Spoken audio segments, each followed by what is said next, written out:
நெஞ்சம் நிறைந்த நேயர்களே வணக்கம். நான் உங்கள் டாக்டர் ஜே.என்.எஸ். செல்வன், எண் கணித நிபுணர். ஸ்ரீலங்கா அப்படின்ற நாட்டினுடைய விதின்னு பார்த்தா 18 ஸ்ரீலங்கான்னு கூட்டி பார்த்தா வரும் 2025 2 2 4 5 எல்லாத்தையும் கூட்டி பார்த்தா 9. 18ன்ற 9க்கு இந்த 9 ஒரு அற்புதமான ஒரு காலகட்டமாக 2025 ஸ்ரீலங்காவுக்கு அமைய போகுது. அதாவது இரும்போட தங்கத்தை ஒன்று சேர்த்தா அது ஒட்டாது, தங்கத்தோட தங்கத்தை சேர்க்கும் போல ஒட்டும். அதுபோல இந்த 9க்கு அந்த 9 ஸ்ரீலங்கா மிகப்பெரிய வளர்ச்சி அடைய போவது உறுதி. குறிப்பா பாத்தீங்கன்னா விவசாயம், தொழில் அபிவிருத்தி, அதுக்கு அடுத்து ஏற்றுமதி இறக்குமதி, டெக்ஸ்டைல், இரும்பு, உணவக தொழில்கள், இதெல்லாம் மிகப்பெரிய பணப்புழக்கத்தை ஸ்ரீலங்கா மக்களுக்கு நிறைய கொடுக்க போகுது அப்படின்றது உறுதி. இது நியூமராலஜி மூலமா இன்னைக்கு நம்ம இதை முழுக்க அனலைஸ் பண்ண போறோம். இருந்தாலும் ஸ்ரீலங்கா அப்படின்ற எண்ணிலிருந்து சற்று மாற்றம், அதாவது 18 அப்படின்ற எண்ணிலிருந்து மாற்றம் கண்டால் இந்த உயர்ச்சி கண்டிப்பாக தொடர்ந்து எல்லா ஆண்டுகளுக்குமே நிலையாக நிற்கும் என்பது என்னுடைய ஆய்வு. எப்படியோ இந்தியாவுக்கு பக்கத்தில் இருக்கக்கூடிய இந்த நாடு செழிப்போட வளரணுன்றதான் இந்தியர்களுடைய எண்ணமும் கூட. இன்னொரு முக்கியமான செய்தி, நிச்சயமாக இலங்கைக்கும் இந்தியாவுக்கும் கண்டிப்பாக தரைப்பாலம் அமைந்தே தீரும். இந்த 2025 செப்டம்பர் மாதத்திற்குள் அது அமையும் அப்படின்றது இந்த நியூமராலஜி மூலம் பார்க்கையில் அந்த 9க்கு 9 பல ஏற்றங்களை அந்த நாடு காண வேண்டியது இருப்பதால் கண்டிப்பாக இந்த விஷயங்கள் நடக்கும் என்பது திண்ணம். அதனால காத்திருங்கள், நடக்கும். இப்ப பரபரப்பா ஓடிக்கிட்டு இருக்கக்கூடிய விஷயம் பாத்தீங்கன்னா இலங்கையில் நடக்கக்கூடிய எலெக்ஷன்.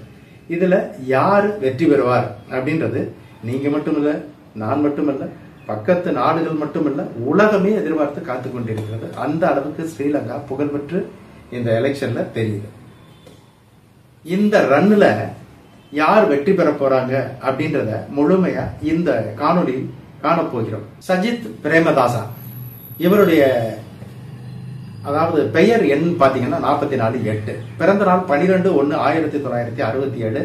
இதெல்லாம் கூட்டினா 9, அதாவது முன்னால 12 3 பின்னால 9. இந்த 3க்கும் 9க்கும் ஒரு அற்புதமான ஒரு இணக்கமான சூழ்நிலைகள் இவருக்கு இருக்கு.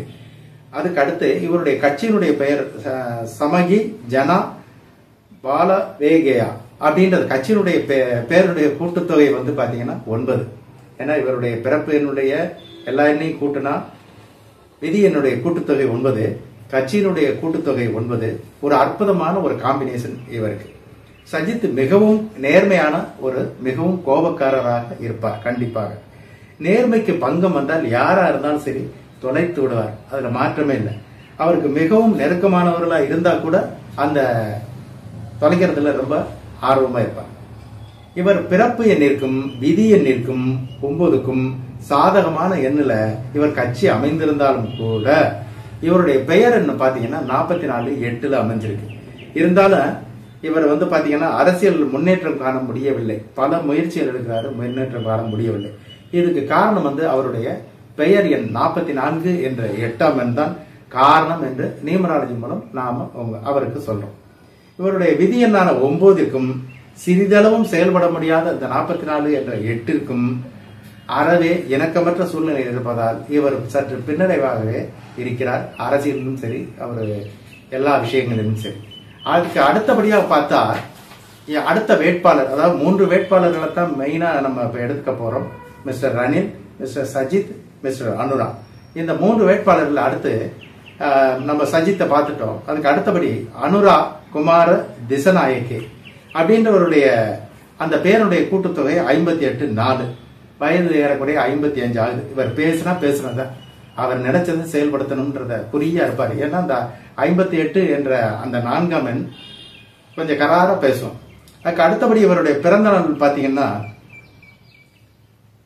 24/11/1968. இந்த 24 ஆட பாட அனுபவிக்க பிறந்த எண். எல்லாம் மெஜஸ்டிக்கா இருப்பாரு, பல பொருட்களை வாங்கி குவிப்பதுல கவனமா இருப்பாரு. கூட்டுத்தொகைன்னு பாத்தீங்கன்னா 5. இது பிரபஞ்ச சக்தியுடைய எண். இவருடைய கட்சியினுடைய பெயர் பாத்தீங்கன்னா நேஷனல் பீப்புள்ஸ் பவர். இதனுடைய கூட்டுத்தொகை 94. அதே மாதிரி இவருடைய பெயர் எண் பாத்தீங்கன்னா கூட்டுத்தொகை 58-4. கட்சியினுடைய அந்த கூட்டு எண் பாத்தீங்கன்னா 94 அப்படின்ற 4. இது ரெண்டுமே அவருக்கு சார்பா தான் இருக்கு.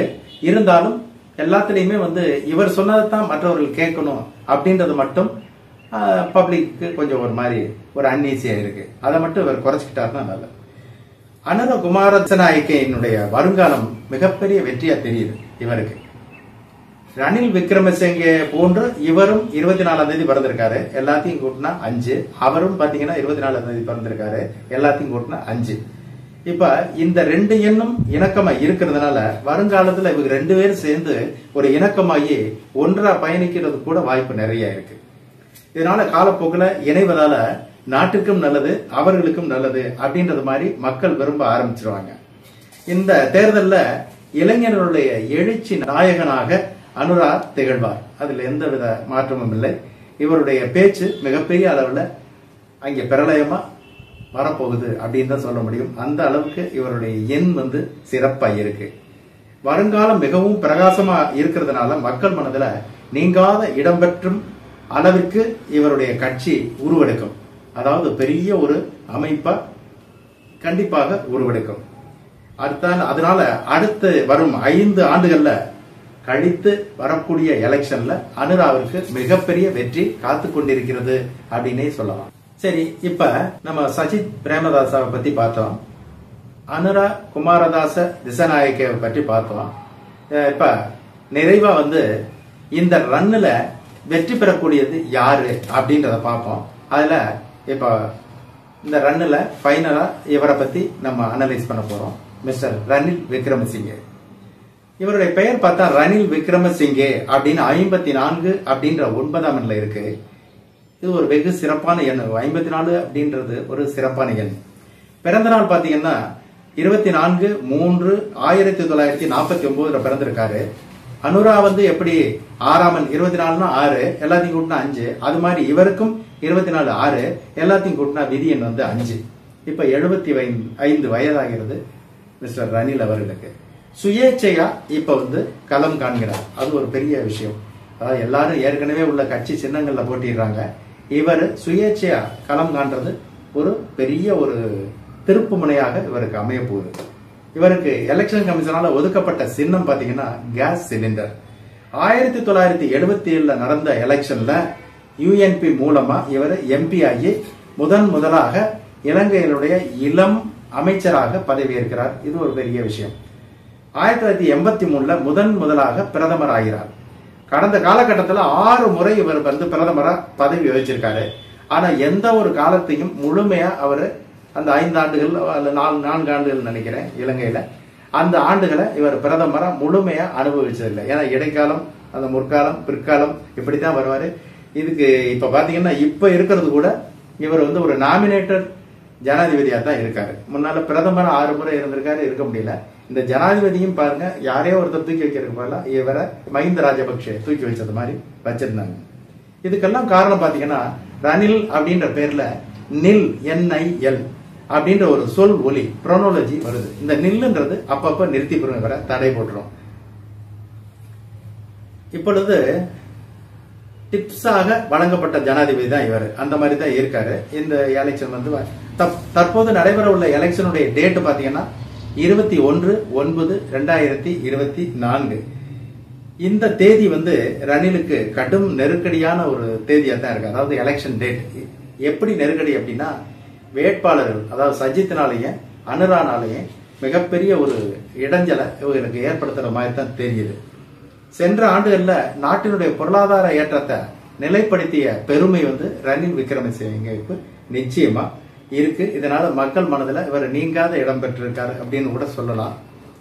எலெக்ஷன் தேதி 21 அமைஞ்சதுனால ரணிலுக்கு எதிர்கட்சியினால கடும் நெருக்கடி ஏற்பட்டாலும் கூட இறுதி வெற்றி அவருக்கானதாவே தெரியுது, அறிய முடிகிறது. ஏன்னா காலப்போக்கில் பல கட்சி எம்பிக்களுடைய ஆதரவும் இவருக்கு நிச்சயமா இவருக்கு கிடைக்க வாய்ப்பு இருக்கு.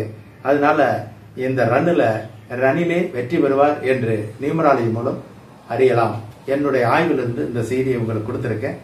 இயற்கையினுடைய அந்த வரப்பிரசாதம் எல்லோரும் நல்லா இருக்கணும். இருந்தாலும் யாராவது ஒருத்தர் தான் ஜெயிக்க முடியும். அந்த ஜெயிக்கும் வல்லமையுடைய வேட்பாளராக ரணில் விக்ரமசிங்கேயே முதன்மையாக தெரிகிறார். மீண்டும் சந்திப்போம். நன்றி, வணக்கம். இதுபோன்ற மேலும் பல முக்கிய சுவாரஸ்யமான செய்திகளை அறிந்து கொள்ள லங்காஃபோ யூடியூப் சேனலை சப்ஸ்கிரைப் பண்ணுங்கள்.